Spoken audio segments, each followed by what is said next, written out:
रविवार सूर्य देवता की पूजा का वार है। जीवन में सुख, समृद्धि, धन संपत्ति और शत्रुओं से सुरक्षा के लिए रविवार का व्रत सर्वश्रेष्ठ है। रविवार का व्रत करने व कथा सुनने से मनुष्य की सभी मनोकामनाएं पूरी होती हैं। मान सम्मान, धन, यश तथा उत्तम स्वास्थ्य मिलता है। रविवार व्रत का ऐसे करे पूजन। सूर्य का व्रत 1 वर्ष या 30 रविवारों तक अथवा 12 रविवारों तक करना चाहिए। रविवार को सूर्योदय से पूर्व बिस्तर से उठकर शौच व स्नानादि से निवृत्त होकर स्वच्छ लाल रंग के वस्त्र पहनें। तत्पश्चात घर के ही किसी पवित्र स्थान पर भगवान सूर्य की स्वर्ण निर्मित मूर्ति या चित्र स्थापित करें। इसके बाद विधि विधान से गंध पुष्पादि से भगवान सूर्य का पूजन करें। पूजन के बाद व्रत कथा सुनें। व्रत कथा सुनने के बाद आरती करें। तत्पश्चात सूर्य भगवान का स्मरण करते हुए ओम ह्रीं ह्रौं स सूर्याय नमः इस मंत्र का 12 या 5 अथवा 3 माला जप करें।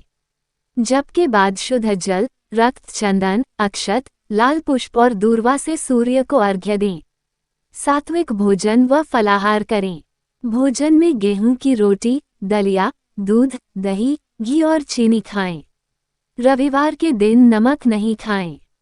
रविवार व्रत की पौराणिक कथा के अनुसार प्राचीन काल में एक बुढ़िया रहती थी। वह नियमित रूप से रविवार का व्रत करती।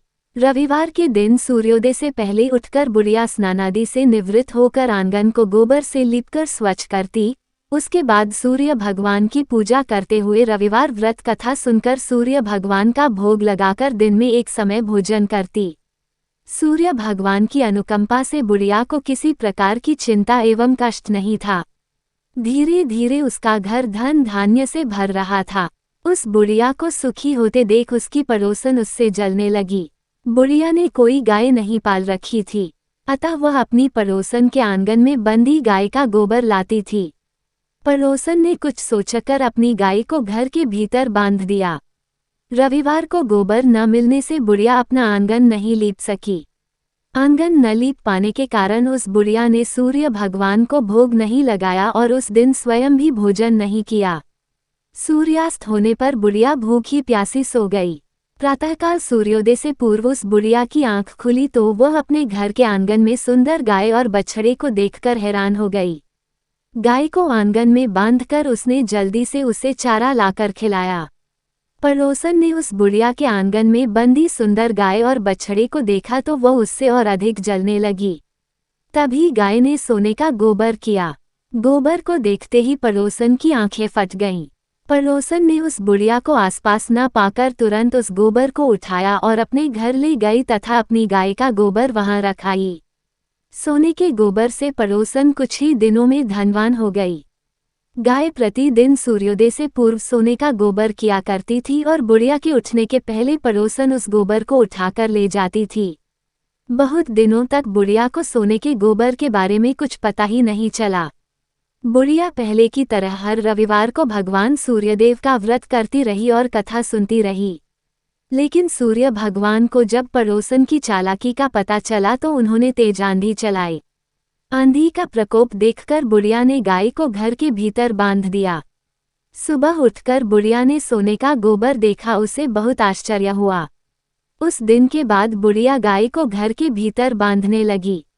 सोने के गोबर से बुढ़िया कुछ ही दिन में बहुत धनी हो गई। उस बुढ़िया के धनी होने से पड़ोसन बुरी तरह जल भूनकर राख हो गई और उसने अपने पति को समझा बुझाकर उसे नगर के राजा के पास भेज दिया। सुंदर गाय को देखकर राजा बहुत खुश हुआ। सुबह जब राजा ने सोने का गोबर देखा तो उसके आश्चर्य का ठिकाना न रहा। उधर सूर्य भगवान को भूखी प्यासी बुढ़िया को इस तरह प्रार्थना करते देख उस पर बहुत करुणा आई। उसी रात सूर्य भगवान ने राजा को स्वप्न में कहा, राजन, बुढ़िया की गाय व बछड़ा तुरंत लौटा दो, नहीं तो तुम पर विपत्तियों का पहाड़ टूट पड़ेगा, तुम्हारा महल नष्ट हो जाएगा।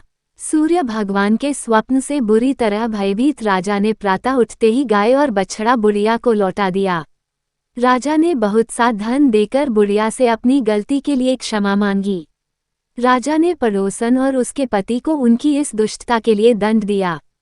फिर राजा ने पूरे राज्य में घोषणा कराई कि सभी स्त्री पुरुष रविवार का व्रत किया करें। रविवार का व्रत करने से सभी लोगों के घर धन धान्य से भर गए, राज्य में चारों ओर खुशहाली छा गई। स्त्री पुरुष सुखी जीवन यापन करने लगे तथा सभी लोगों के शारीरिक कष्ट भी दूर हो गए।